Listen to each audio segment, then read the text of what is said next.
네, 여러분 안녕하세요. 뉴스입니다. 김두관 의원이 광주방송에 출연을 해서 검찰 예산이 올해 1조 2천억 원인데 내년도 예산이 1조 3천억 원이나 된다면서 검찰 예산을 손보겠다고 공언한 부분에 대해서 이렇게 말했습니다.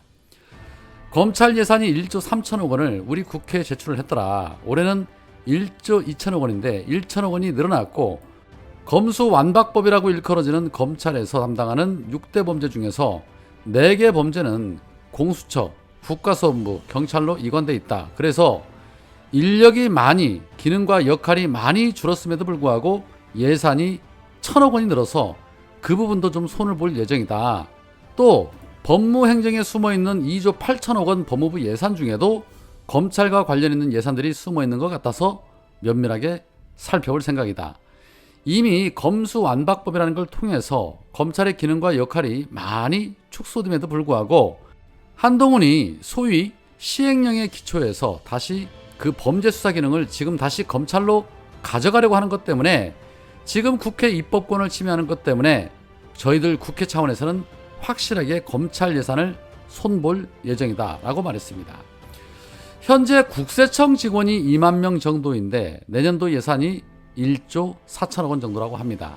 규모로 보면 국세청의 규모가 검찰보다 2배 이상 많은데도 불구하고 예산이 비슷한 것입니다.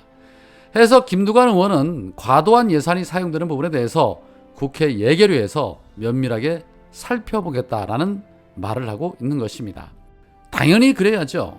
검사 2천여 명에 수사관 6천 명인 조직에서 뭐 하는데 1조 3천억 원이나 쓴단 말입니까?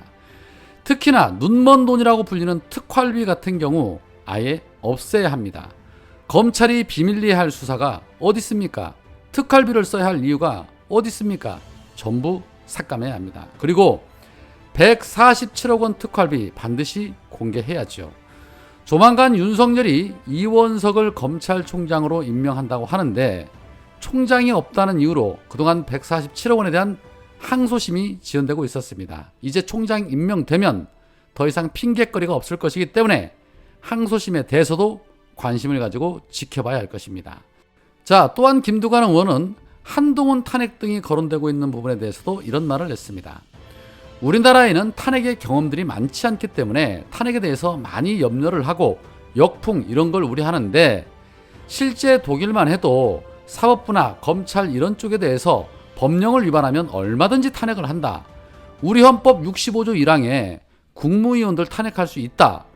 국회 제적위원 3분의 1 발의에 2분의 1이 찬성하면 탄핵이 가능하다.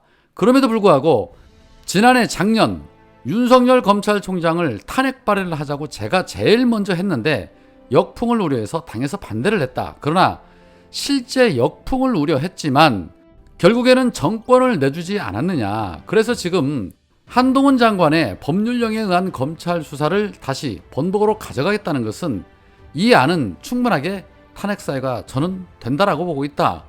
저는 탄핵을 하고도 남는 사유라고 생각을 하는데 당의 공식 입장은 아직 제가 들어보지 못했다. 작년 제가 탄핵을 주장하고 의총에서 의제를 올려서 굉장히 논란이 확산이 됐었는데 당대표와 원내대표, 당 지도부에서 역풍을 우려해서 반대를 했었다. 반대를 했는데 결과적으로 우려했지만 정권을 우리가 내주지 않았느냐. 탄핵을 했더라면 윤석열 정부는 출범할 수 없었다라고 말했습니다. 그렇습니다. 당시 저 역시도 윤석열 탄핵해야 한다는 말씀을 수차례 드렸습니다. 180석 가지고 엄중하는 바람에 결국에는 이 사단이 난 것이죠. 그런데 지금 한동훈 탄핵론에 대해서 또다시 민주당에서 엄중하면서 한동훈을 윤석열처럼 키워줄 수 있다라며 뻘소리하는 자들이 있습니다. 매사가 그런 식이기 때문에 민주당이 비판을 받았는데 아직도 그러는 자들이 있습니다. 누구라고 말할 것도 없이 당연히 호박계 의원들이겠지요. 입법부의 정면으로 도전하고 입법부를 무시하는 시행령으로 자신들의 권력을 남용하고 있는 이런 장관을 그냥 놔두겠다고 하는 것은 입법부 스스로가 밥그릇을 내려놓겠다라고 선언하는 것과 다름없는 것입니다. 김건희 특검뿐만 아니라 한동훈 탄핵도 곧바로 당론으로 채택해서 밀어붙여야 한다고 생각합니다. 저들이 이재명 대표에게 계속해서 말도 안 되는 기소하는 거 보십시오. 문재인 대통령과 민주인사들을 겨냥해 끊임없이 압수수색하는 그런 모습을 보십시오. 사태가 이 지경인데도 엄중엄중 말하고 역풍역풍 말할 것이라면 스스로 옷들 벗어야죠. 전쟁이 시작됐는데 우리가 이기고 있습니다 라고 거짓말하는 이승만이랑 다를 게 전혀 없는 것입니다. 지금부터는 좌고우면하면 패하는 지름길입니다. 저쪽에서는 포와 미사일 쏘고 있는데 이쪽에서는 조금 있으면 안 쏠 거야 라고 말하는 꼴이나 마찬가지인 겁니다. 이쪽에서는 미사일에 핵을 장착해서 쏴야죠. 그게 바로 김건희 특검, 한동훈 이상민 탄핵, 그리고 윤석열 퇴진인 것입니다. 저들은 김건희 의혹을 잠재우기 위해서 지금 별의별 짓들을 다 벌이고 있습니다. 이슈를 덮기 위해서인지 되지도 않는 연예인 기사들이 갑자기 막 쏟아지고 있지요.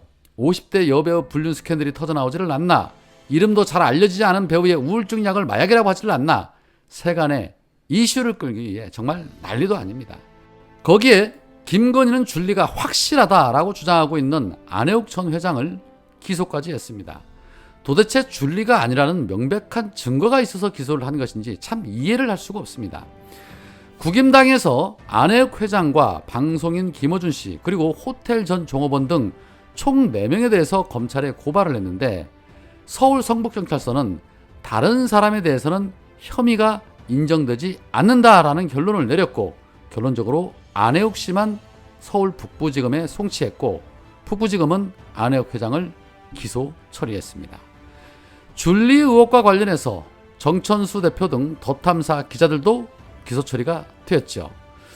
정작 줄리가 맞다라고 증언한 증언자들은 불송치 결정을 내리고 적극적으로 방송에 출연한 안혜욱 회장과 취재한 기자들만 기소하는 가짜지도 않은 행태를 우리는 목도하고 있는 것입니다. 이런 행태는 안혜욱 회장과 더 탐사 기자들에게만 괘씸죄를 묻겠다는 것입니다. 재판에서 다수의 증인이 출석하면 빼도 박도 할 수 없으니 본보기 기소를 한 것이라고밖에 볼 수 없는 것이죠. 그런데 왜 프랑스 르몽드지는 고발을 안 하고 기소를 못할까요?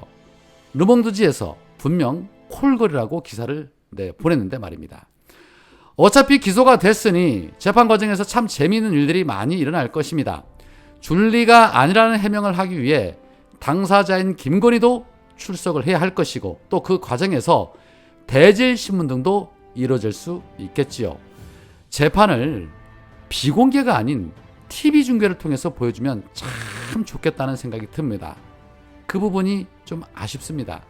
아마도 시청률 80% 이상은 나올 텐데 말이죠. 오죽하면 아랍권 대표 방송인 알자지라 방송에서도 대한민국은 검찰 고아국이라며 최근에 당선된 윤석열은 오만과 연고주의로 신임 위기에 직면해 있다라고 보도를 했겠습니까?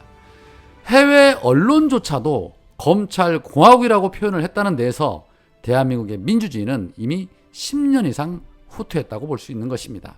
창피할 일이죠.